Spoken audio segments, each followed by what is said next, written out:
Any comments or questions? If not, we will move on to our next presenter, Richard Steenbergen.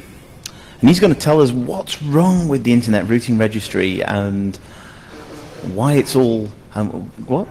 Routing. Routing like program with two M's and an E in it, surely. These damn Brits will be gone soon, it's okay. Control L.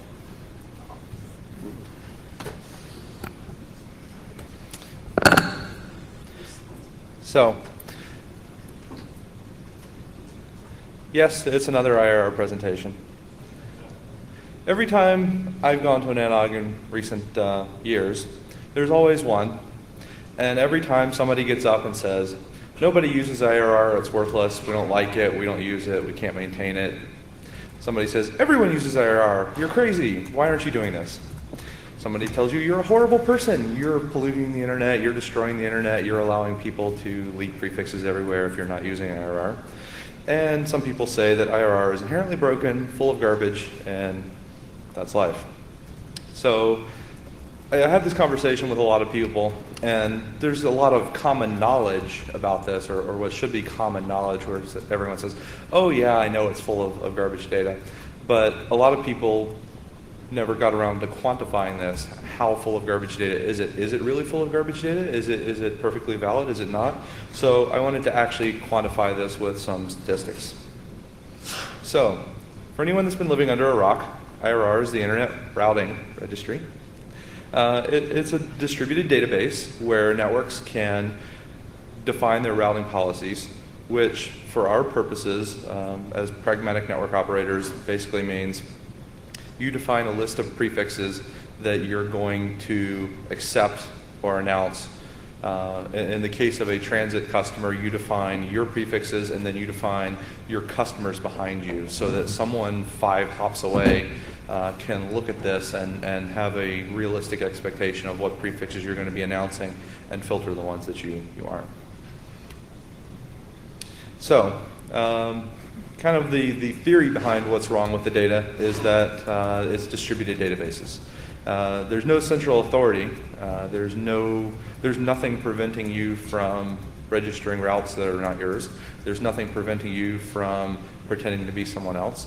And there's nothing preventing you from duplicating the data. And in fact, what tends to happen is not so much malicious attacks as it's a very complicated system. So people register a prefix or register an OTNUM or an AS set in a routing registry somewhere, and then they don't maintain it. Or they register it with a transit provider, and then they change transit providers, and they never go clear out the old data. Or a company goes defunct, and records never get removed. So I wanted to do actual analysis. So here are some basic statistics on which IRR databases people are actually using. This is a count of route objects, which is IPv4 routes, by the database that originates them. And basically the way that the database mirroring works is everyone mirrors everyone. It's an IBGP type relationship. So if you run a database and you don't go out and actively look for and mirror every database that's out there, you're not going to have a complete view. So you see there's more than 225,000 in RADB. That's by far the most popular. Strangely enough, it's also the one that charges the most. So I was surprised by that. I was surprised that more people weren't using free resources. Obviously, a distant second is RIPE, and then you get into a lot of provider-run databases like Level 3, Savvis, NTT. You come down to AppNic. Bell has one, Reach has one, Aaron has one, and then you get into Epic. Has been bought out many times. AltDB is a public free database that a lot of people use, but there's no support behind it. So anyone that doesn't understand IRR doesn't really end up using this because they can't figure it out. And then you end up with a whole collection of others.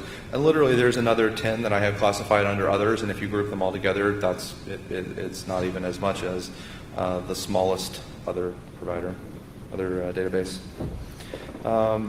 Here's a distribution of again, I'm looking at route objects Actually, no, I'm not. No, this is all objects. This is a distribution by their change date. So you can kind of get an idea how many of these things are records that have been updated recently, how many of them are many years old, or in some cases many, many years old. And there's actually a fair number of these. Here's a count of how many have duplicate objects. So this is route objects again. So you see there's 265,000 route objects that are unique, and there's more than half have some level of duplicates. And you can see that there's almost 80,000 that have 2 duplicates, going all the way up, and there's actually a whole pile. I think the biggest was 53 duplicates. Yes, someone actually registered from 53 different origin ASs the same route. And here's some analysis of kind of the distribution of prefix lengths, what you see out there. There's a lot of people that are registering everything under the sun, including things that are never going to get propagated. There's a bunch of 32s floating around. Strangely, no one's actually registered anything longer than a /8, which I found surprising because I figured someone would do something. And this is a slide for pure comedy value. When I sorted the route list, this was the very first entry, and I kind of figured it was all going to go downhill from there. When I saw that someone proxy registered 0.000/8. And a lot of what tends to happen with this is there's networks. For example, this is proxy registered by BTN. BTN doesn't use IRR to filter their customers, but they have transit providers that do. So they find themselves in the position of saying, we need to publish this data or else no one's going to accept our prefixes. So they tend to proxy register everything that they come across, whether it's valid or not, whether it exists or not. So I wanted to also do some analysis of the accuracy by individual networks, because a lot of people that I talked to said, oh yeah, those other people, they don't maintain their data, but we do, we're good, we're good. So basically the questions that I wanted to ask are, how effective are the filters today? If you were to try to filter another transit network today, or a peer, or whatever the case may be, how many valid routes would get through? How many would be rejected? And how many would be allowed through even though they're not valid or not used? And how much does that expose you? So if you think that you're filtering something, but in reality your filters allow everything, then you're not really protected.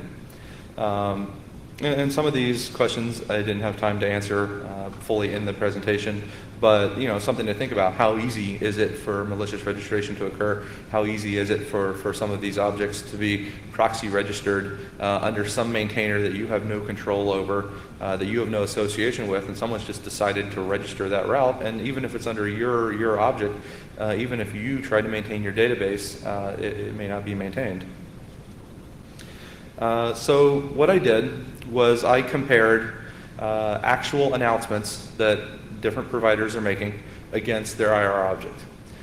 So the data was queried from REDB. REDB just happens to be the de facto source for querying because they make the most effort to go out there and maintain mirror relationships with the most other IRR databases. You can query others, but they're only going to hit a fraction, so you might miss some things. So in reality, as I showed, most of the data is actually coming from RDB anyways. And I also assumed the best possible case. I assumed more specific prefix matching, which means if someone registers a 19 and they announce 2 20s, I consider them valid. If you turn off that, it changes the results, but I want it to be as fair as possible. So what I ended up doing here, there was a concern that a bunch of people were going to be upset if I picked on anyone's network. So I decided the easiest way to solve that problem would be to pick on everyone's network. This is purely in alphabetical order. A's first. So just to explain the fields here, I show the IRR object that was queried. I show the total number of routes that object expands to. So in this case, you see that AboveNet expands to 174,000 routes.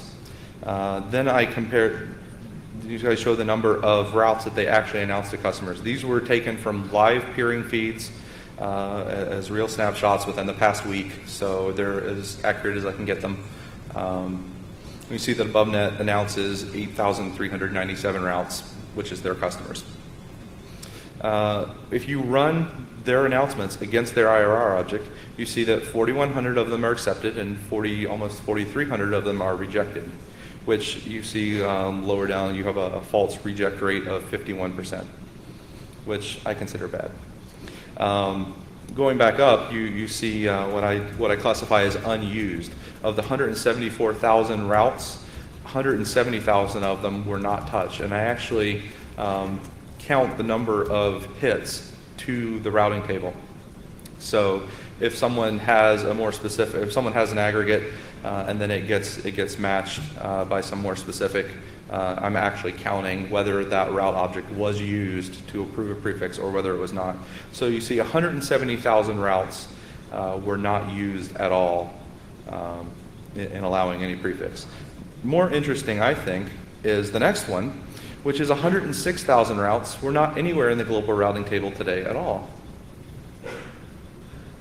So it makes you wonder what those are.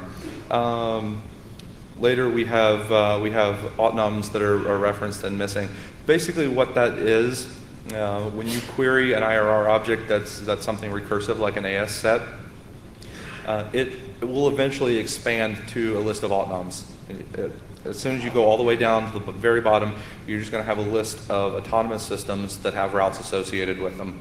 So what I say here is when you fully expand their AS set, there are 231 autonomous systems that are referenced but not defined.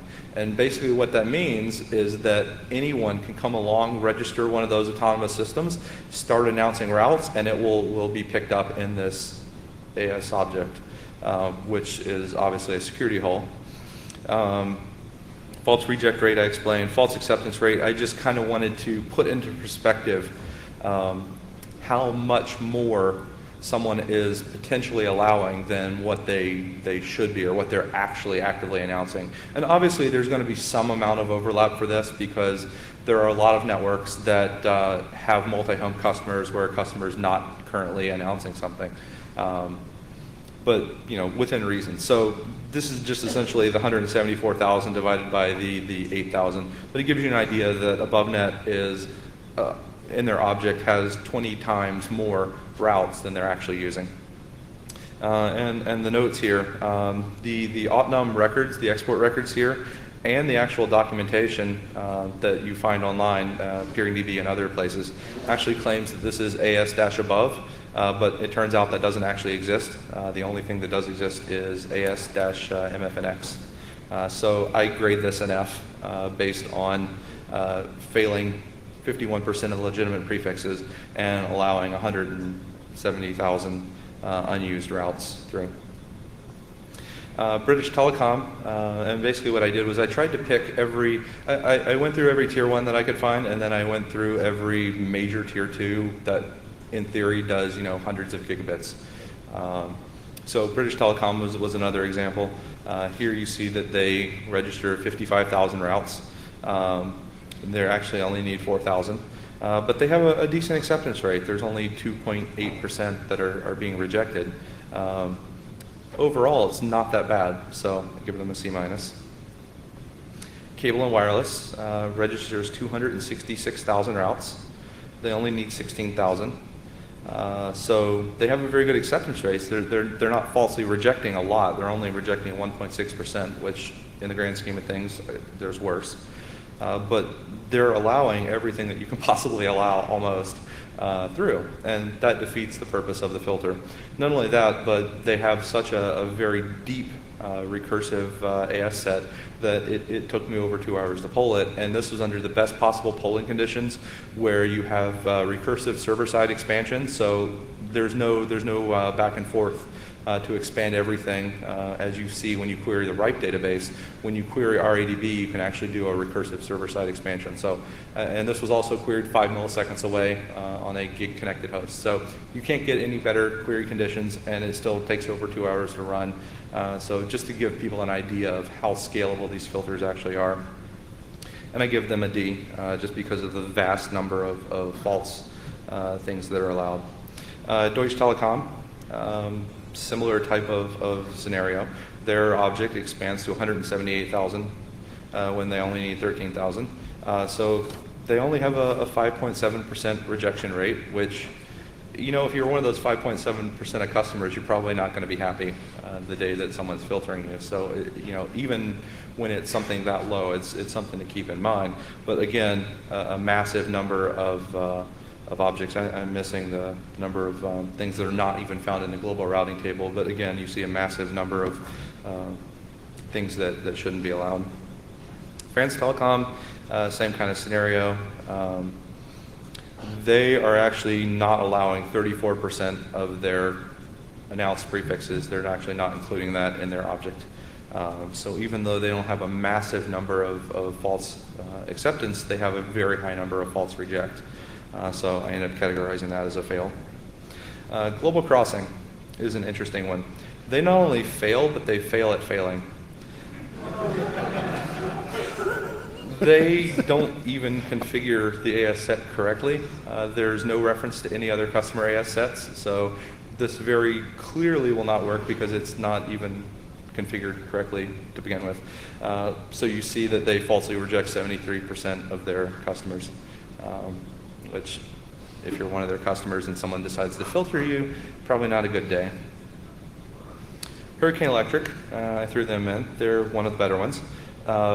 36,000 routes registered, 7,000 that are actually announced, and they're only rejecting 3.9%, not bad, and they're only falsely advertising or falsely accepting 5 times more than their actual routes. So it's C- territory. Level 3, this one's different because they're not actually using an AS set. They're using what's called a route set. So an AS set is when you define your customer AS sets or altnums, and then that gets dynamically expanded. A route set is when you just define a list of routes.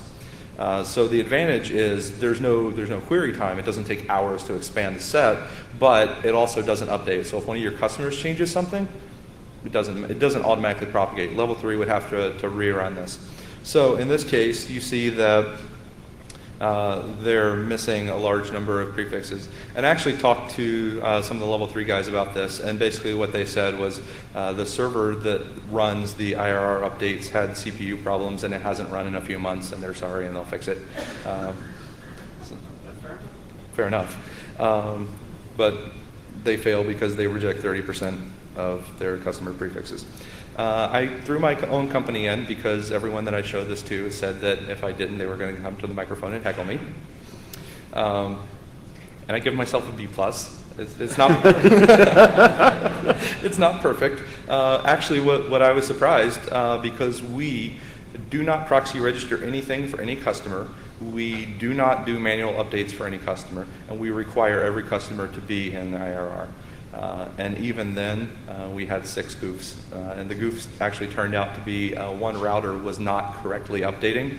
It was not correctly updating removes. So in 6 cases out of 1,200 prefixes, someone actually removed the route object and continued to announce it, and we just never stopped blocking them. So had we been correctly blocking them, they might have gotten pissed off and re-registered it, whatever the case may be. But 0.49% rejection, I think we're one of the best.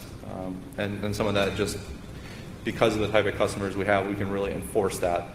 I really pity a lot of larger networks that have customers that are not as clueful, having to explain what IRR is and get data registered correctly.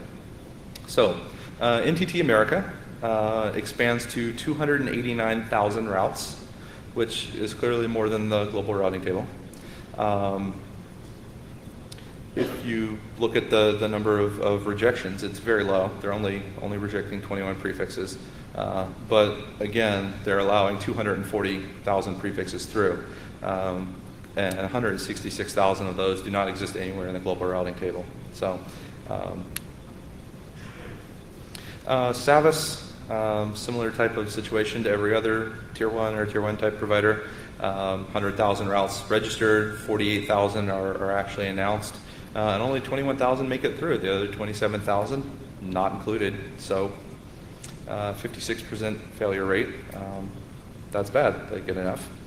Tiscali, major European carrier, 61,000 routes in their expanded object, 28,000 that they're announcing to peers, only 13,000 make it through. Again, more than 50% failure rate. So also an F.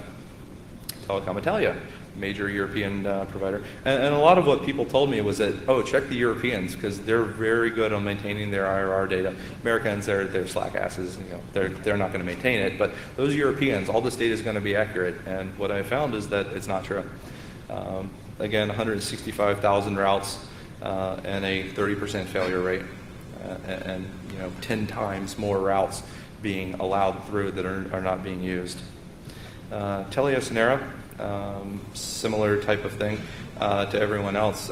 Basically, everyone seems to fall into two categories. Either they massively over-allow in order to get their acceptance rate high, or they don't, and then their acceptance rate is really bad. So this is an example of one where they massively over-allow. Tata, VSNL, Teleglobe, etc. This was actually the longest one that I had to expand. I gave up waiting after 4 hours. I let it run overnight. There's a lot of recursive, and you know, literally, I'm not even going all the way down into the AS set and dealing with levels of recursion. There's just a lot of references. You see, there's 926 defined autonomous systems that don't exist. So, you know, when they get a customer, they add them, but when they lose a customer, no one ever seems to take it out. So same type of scenario, massively over-allowing. Quest, exact same scenario as Global Crossing. They're not properly configuring their AS set, just not even attempted to configure correctly, and so they're rejecting 35% of their prefixes. WV Fiber, through them, and also 41,000 route objects, 2,700 announced. They're rejecting 16%, which obviously, as you've seen, there's been a lot more people that have been a lot worse. So here's an interesting one. What I did was I took every route object out of every IRR database and considered that to be a single object, call it AS-all. And then I projected the global routing table that I saw against that, just to see what the total projection rate is. So there's 372,000 routes registered in every IRR database. 184,000 of them are valid. Again, this is with longest prefix matching enabled. And 81,000 of them completely failed. So there's 81,000 routes in the global routing table that exist nowhere in IRR with no covering route. And 235,000 of them fail. So again, false rejection rate of 30%. So here's kind of the summary. Here's the tier 1-ish, and I'm not going to get into debate as to who's paying settlement, but starting with what used to be a list of tier 1s, you can see that most of them either fail miserably, fail almost miserably, or just don't even try to maintain any IRR data at all. And then the tier 2s, it gets a little bit better. The smaller networks tend to be a bit better because it's easier to maintain. Hey, Richard. Yes. Jared Mach, NTT America. On one of the previous slides, didn't we have a C and now we have a D on this one? Did I not update you? Oh. I'll go lower that to a D later on. Thank you.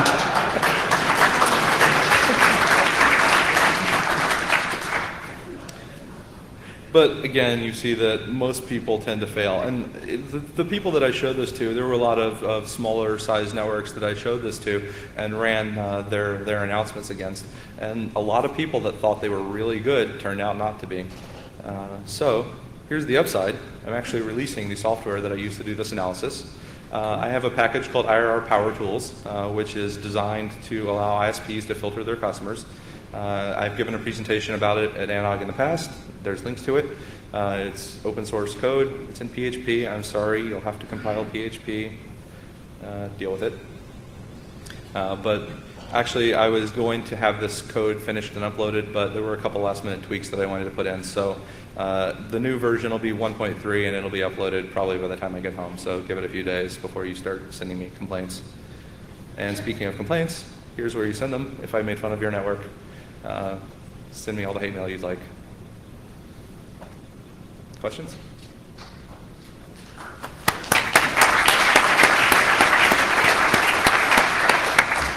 Dr. Montgomery Nist, is your false acceptance rate based upon one point of observation, or are you looking from multiple points of the BGP table? Do you mean, am I looking at every possible prefix that they're announcing, or am I only looking at best path? Well, why don't you? Where are you getting the feed? Where am I getting my feeds for what? For So there may be a route object that describes an origination that's visible in some part of the net somewhere. Yeah. Yes. So are you doing multiple? Are you looking at as many places as possible, or one place? when I look at an individual network, I've literally got an adjacent ribbon from a peer, so I'm considering everything that they announce. When I'm looking at the global routing table, I'm looking at my global routing table. So yes, it's possible that someone has set some no export somewhere, and obviously some people carry more prefixes than me. I run a decently peered network and have a lot of views, and I consider this to be a pretty common global routing table. So yeah, there could be a few that show up and do not exist anywhere on the internet, that only exist in a certain portion of the internet that I'm not seeing. But I really didn't have time to compare against everyone's transit view to see if those are missing. And it's only a few thousand routes in any case. Hi, Guy from Limelight. So if you took off the longest, the prefix matching, Mm-hmm. did you actually run that and see what does that change the percentage to? I ran that on a few, and basically it changes by around 25% on most of these networks. So yeah, there are a large number of more specifics out there that are not registered in any IRR object. Jared? Hi, Jared Mach, NTT America again. So one of the things in looking at our number, you showed us having about 290,000 objects. Yes. I'm wondering, so you said, did you go out and expand? Because we've had some customers in some regions of the world decide that they have a 16 and they want to, for hijack protection, they register every combination underneath that 16, so every 17, every 18, 19, down to 24, which has been relatively painful for us in some of our tools. Did you actually roll all those up into one, or does this reflect perhaps some of our customers' lack of patience with us in updating filters in a timely manner? Actually, I didn't. That was one of the limitations. You have no idea how difficult it is to do longest prefix match in PHP. Just tell you. Yeah, that was one of the limitations. Was when you literally what it does is it does a longest prefix match. It increments a reference counter, and then it goes through and scans the table and says how many of these were hit. So if, for example, someone registers a 16 and then announces two 17s, the 16 is going to show up as unused, even though it was kind of sort of used. That's a limitation of the software, but I don't think that was a significant contributor to the overall failure rates or the overall false acceptance rates. Okay. I think go to the far left mic. I think he was next. And I'm going to close the mics after these few people have stood up. Okay? Jay Hennigan, Impulse Internet Services. We're a regional ISP that has probably, like many regional ISPs, grown by acquisition of other smaller regional ISPs. And you are correct that the database has a lot of old cruft in it, including some route objects from us, which were put in there by a long since ex-employee that are maintained by a long since ex-carrier. So being a good netizen, is there any mechanism that anyone here can suggest to get rid of those things? Because when dealing with the IRRs, it's basically send email and authenticate yourself, and you'll get email back that basically says it failed. And human beings that are in a case to contact are relatively rare, and with hijacking going on, they are likely to rightly ignore you anyway. Yeah, that's actually one of the things that I meant to cover and I forgot. I did some simple tests just to try to identify how many things were proxy registered or registered by someone that was not the origin AS. And there's more analysis that can be done on this, but just grepping for the word proxy, there were 92,000 hits of the 373,000 route objects. Just as an example, last night I was running this by some people, and I had someone give me a prefix of an ISP that they ran in 98, and there were 5 proxy registrations from different networks that they had in some way been associated with, who proxy registered it completely unnecessarily. The original route was there, correct, and predated everything, but it got proxy registered anyways. And of the 5 duplicates, none of them had the word proxy in it. So if that's an indication of how difficult it is to find these things and track them down. I've actually seen the same problem on our prefixes, where people that we have no association with decide that they need to proxy register everything that they see in the global routing table. I haven't actually had any luck with contacting the individual IRRs, like I said, because it's so distributed, it's difficult to do. But I've had a bit of luck with the companies that are still in business, emailing them and say, hey, how about you remove that? And a lot of times they tend to be responsive. Jason Schiller, UUNet, Verizon Business. I just wanted to point out that the slides on the web seem to be an outdated version of this talk. And thank you very much. Problem solved. Andrea Rachevsky, Ripon CC. So what's the conclusion of this talk? Because if the false rejection rate is higher than 0, either this is a momentarily problem that is being fixed, or the IRR is not used for filtering, for building filters. I mean, basically the point that I wanted to make is right now it's not useful for building filters, and people that think it are, I wanted to give them a reality check. This is the current state of the routing database. And really to kind of make the point that what we're facing isn't so much a technical problem as it is a documentation and user problem. We've designed a language that is so complicated that allows you to specify so much that it's so difficult for people. I mean, how difficult is this concept to grasp? It's a list of prefixes and then a reference to other people's lists of prefixes. How could we design something that is so complicated that a huge number of our customers come to us and say, we can't figure this out? And I think that's the problem. Right, thank you. So this basically says that people use this for documentation purposes rather than for filter building purposes. Well, because they're populating this IRR, right? What I've seen is that people have a lot more success using it for filter building of their customers and not so much for their peers. And the bigger your network gets, the further you're removed. I mean, I'm not holding any of these some of these individual networks responsible for having bad data, but their customers do. And it's very difficult for them to go maintain all of their customers' data. So by the time you get up to a tier 1, you are so many levels removed from someone who's responsible for maintaining that data, it's going to be invalid. All right, and just one tiny comment, I missed this. What kind of BGP data, source of BGP data you're using?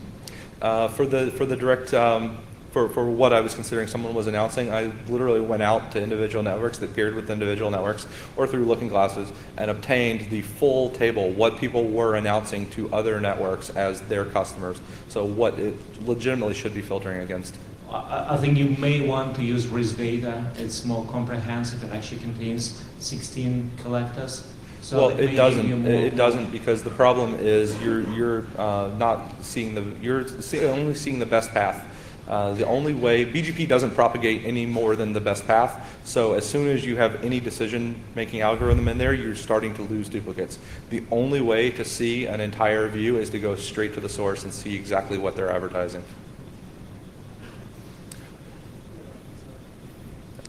Randy Bush, IIJ. To answer your question, Raz, which was, how could we design a language that was so complex that it was unusable and poorly used, is we design it by committee, boiling the ocean, and putting in every feature we can. And we have a place to do this. It's called the IETF. And we're still doing it there today. So the reason I do this is not to be nasty, though of course I have a reputation for it, but to try to point out that maybe we shouldn't be doing this today with the other places in the IETF where we are tempted to fall into the exact same traps. Don't boil the ocean, don't try to be complete. All we needed here was a list of damn prefixes the AS could announce. And we garbaged it up so bad, it's unbelievable.